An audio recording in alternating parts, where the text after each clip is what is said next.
A new investigation by ABC News has discovered that Scott Pruitt, the head of our EPA, had been staying in a condo in Capitol Hill that was apparently co-owned by an energy lobbyist's wife.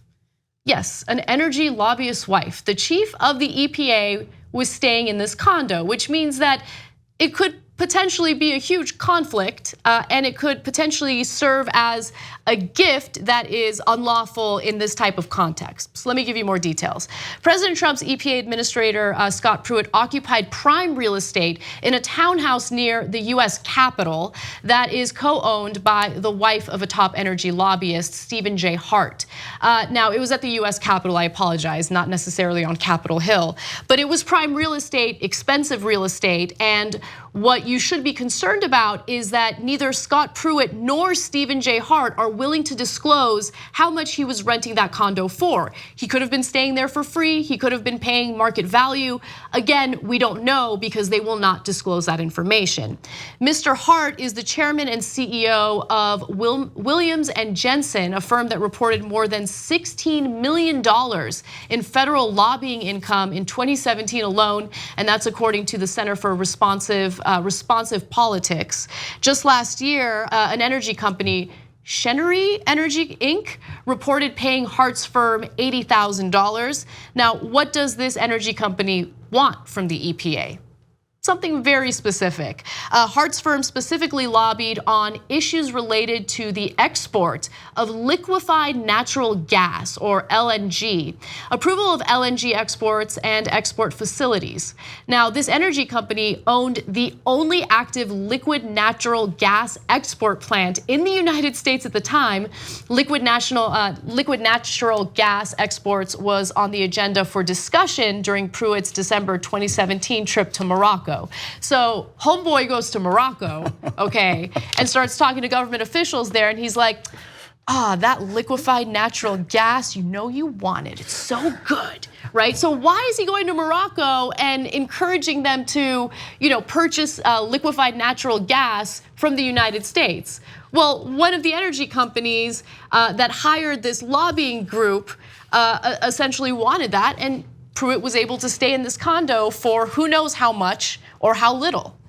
Yeah, and it's fine. I saw that roll call called the Harts a lobbyist power couple. So they are known in Washington for being powerful representatives on Capitol Hill and at the White House for dirty energy.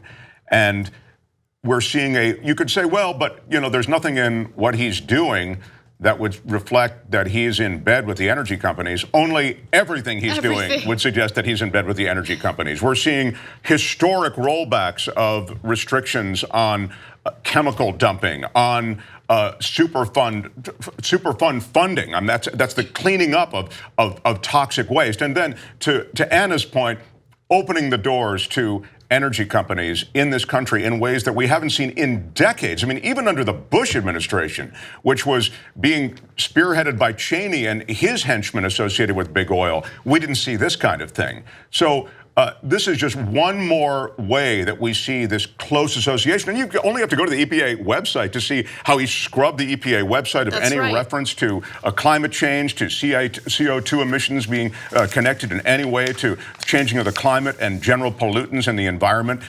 This guy's a mess. I mean, you can take the P out of EPA. The guy's an absolute blight on the environment, and he's doing everything. I mean, he and his policies are a blight on the environment and this country. He's disgusting, and this is one more way that he's just sleeping with the serpents when he rents this place in Washington from two known lobbyists for energy. It's crazy, and it's so incredibly brazen. I mean, the fact that he was staying in this condo, it's co-owned by these lobbyists that very clearly push for deregulation of energy and the oil and gas companies. It's just so clear. And again, it's not as though Pruitt hasn't already taken action that favors what these companies want, what these lobbyists pushed for. I mean, he went to Morocco late last year, specifically pushing for the US export of this liquefied natural gas.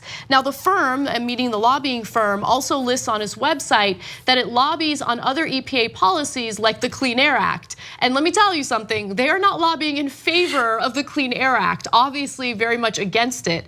Also, a career employee in the EPA's Office of Public Affairs has recently distributed 8 talking points to the regional staffers that offered suggestions on ways to talk with local communities and Native American tribes about how to adapt to extreme weather, rising seas, and other environmental challenges. Why is that relevant to this story? Well, it all kind of fits together like a puzzle piece. If you look at all of the policies that Pruitt has pushed for, it all has to do with climate change denial and also with deregulating any and all environmental protection measures that were taken in the previous administration. Now, let me tell you what some of those talking points are. Human activity impacts our changing climate in some manner. The ability to measure with precision the degree and extent of that impact and what to do about it are subject to continuing debate and dialogue. So the EPA is telling its employees to approach the topic of climate change in that way. That is a complete and utter lie. There is no disagreement. There is no continuing debate and dialogue regarding the human impact on climate change. The vast majority of climate scientists, the vast majority of scientists agree on this very issue. Well, and also, I mean, these pollutants are being discharged in metric tons of the sort that affect lifespan. 7% of the world will actually have their lifespan limited. That is, they die way before their time, premature death as a result of air pollution. So we just know them to be pollutants. So I understand this climate change is a fun tug of war that this administration has gotten its talking points on, and so is the entire GOP. And you can sit there with your Uncle Bob and talk about it, and he'll tell you, well, there's scientists who disagree about climate change. Yeah, if I put you in the garage with the car running, it'll kill you. And that's what we're doing with this planet. We're just discharging more and more of these pollutants and rolling back restrictions on them. And our giant garage is filling up with these pollutants. So it's the EPA has really, I mean, honestly, it's almost as though you really can't call it the Environmental Protection Agency any longer. You're right. That's a great point. It's now, I mean, can you even call it environmental agency? No, it's environmental destruction agency. It's what they and it's what they are. It's what they're charged to do, which is protect the environment. Right. There's so many of these toxified regions that require government funding and government attention and scientists leaning in to try to solve these issues of toxifying where we live. But what's happened here is you have someone leading the EPA who doesn't want any of those things. He wants to defund all of those things I've just mentioned, and then he wants to remove regulations on additional pollutants, both with air, water, and beyond. It oppresses me because it seems like such a nonpartisan issue. It shouldn't be a partisan issue. Right. It shouldn't be, but unfortunately, it is a partisan issue because of money and corporate interests that, again, they want to protect their bottom line. They have a profit motive. These gas companies, oil and coal companies, they want to protect any and all profits, any and all, money that they could possibly make. And it doesn't matter if it's going to happen, to our detriment or if it's going to negatively impact us. I mean, it negatively impacts all of us, but they don't care. All they're focusing on is short-term gains, privatize those gains, socialize those losses. So. Yeah, it's I mentioned the toxification of things. There's so much runoff into the Mississippi River. I think 40% of the toxins associated with runoff flow into the Mississippi River, to the point that there's a huge dead zone in the Gulf that's the size of New Jersey because of all of these toxins flowing into the Mississippi. So as we see our land, as we see the air and water all toxified, we need government in this way. There's no way way private industry is going to cover us. There's no responsibility in private industry. As Anna says, they want to maximize their profits. That's all they're concerned with. And that really is their responsibility to their shareholders. But our responsibility, our government's responsibility to the people, is to protect us from so many of these industries that spew these toxins into the environment. And it's just not happening. Exactly.